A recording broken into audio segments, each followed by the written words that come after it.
নমস্কার। ইংরেজি গ্রামারের একটা বেশ গোলমেলে জায়গা আছে, তাই না? Present perfect tense. অনেকেই এটা নিয়ে একটু দ্বিধায় পড়ে যান, কিন্তু একদম চিন্তা করবেন না। আজ আমরা এই বিষয়টা একদম সহজ করে বুঝব। আচ্ছা, একটু ভাবুন তো, এমন কোনো কাজ যা অতীতে শেষ কিন্তু তার রেশটা এখনও রয়ে গেছে। ঠিক এই ধারণাটার ওপরেই কিন্তু দাঁড়িয়ে আছে পুরো প্রেজেন্ট পারফেক্ট টেন্সের দুনিয়াটা। তো চলুন শুরু করা যাক।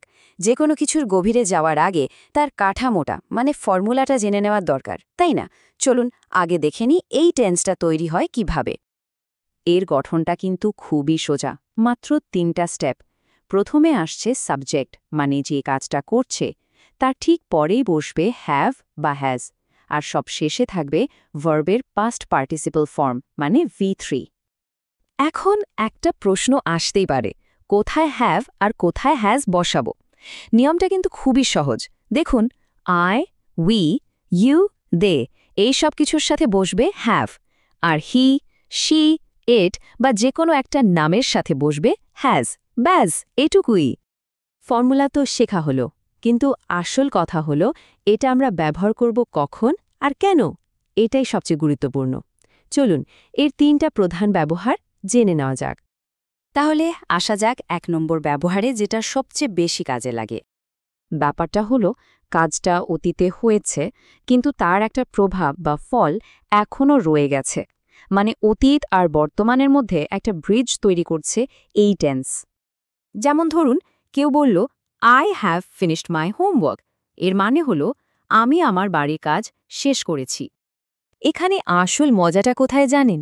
কাজটা শেষ হয়েছে ঠিকই, কিন্তু তার ফলটা কি? ফলটা হলো এখন আর কোনো হোমওয়ার্ক বাকি নেই, এখন খেলার সময়। মানে কাজটা শেষ, এই বর্তমান অবস্থাটাই এখানে মেইন পয়েন্ট। চমৎকার। এবার চলুন দেখি এর 2 নম্বর ব্যবহারটা কি। অনেক সময় আমরা এমন কিছু কাজের কথা বলি যা জীবনে করেছি, কিন্তু ঠিক কবে করেছি সেটা বলি না বা বলার দরকারও পড়ে না। যেমন কোনো অভিজ্ঞতা শেয়ার করার সময়। ঠিক এই রকম ক্ষেত্রে প্রেজেন্ট পারফেক্ট টেন্স ব্যবহার হয়। একটা উদাহরণ দিই, শি হ্যাজ ভিজিটেড ঢাকা, মানে সে ঢাকা ঘুরেছে। সে কি গত বছর গিয়েছিল নাকি 5 বছর আগে, সেটা কিন্তু বলা নেই। এখানে মূল ফোকাসটা হলো তার ঢাকা যাওয়ার অভিজ্ঞতা আছে এই তথ্যটার উপর। সময়টা এখানে একদমই গুরুত্বপূর্ণ না, কাজটা যে হয়েছে সেটাই আসল কথা। আর সব শেষে 3 নম্বর নিয়মটা, এটা একটা খুব কাজের টিপস।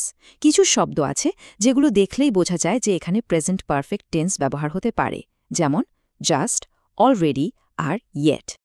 যেমন ধরুন, আই হ্যাভ জাস্ট ইটেন মানে আমি এই মাত্র খেলাম। আবার হি হ্যাজ অলরেডি লেফট মানে সে ইতিমধ্যেই চলে গেছে, হয়তো ভাবার আগেই। আর যখন প্রশ্ন করা হয় হ্যাভ ইউ ফিনিশড ইয়েট, এর মানে হলো কাজটা এখনও শেষ হয়েছে কিনা জানতে চাওয়া হচ্ছে। প্রত্যেকটা শব্দই কিন্তু সময়ের একটা আলাদা ফ্লেভার যোগ করছে, তাই না? বেশ, তাহলে আমরা 3টা নিয়মই জেনে গেলাম। চলুন তো এবার সবগুলোকে একসাথে মিলিয়ে কয়েকটা উদাহরণ দেখে নিই। I have seen this movie মানে সিনেমাটা দেখার অভিজ্ঞতা আছে, সময়টা জরুরি নয়। They have completed the project মানে প্রজেক্ট শেষ আর তার ফল এখন আমাদের হাতে। He has gone to school, সে স্কুলে গেছে, ফলস্বরূপ সে এখন বাড়িতে নেই। আর we have learned English grammar মানে আমরা গ্রামার শিখেছি এবং সেই জ্ঞানটা এখনও আমাদের কাজে লাগছে। খেয়াল করে দেখুন, প্রত্যেকটা বাক্যে কিন্তু অতীত আর বর্তমানের একটা দারুণ কানেকশন আছে। তো এই ছিল প্রেজেন্ট পারফেক্ট টেন্সের মূল বিষয়গুলো। এখন সময় হলো এই জ্ঞানটাকে একটু কাজে লাগানোর।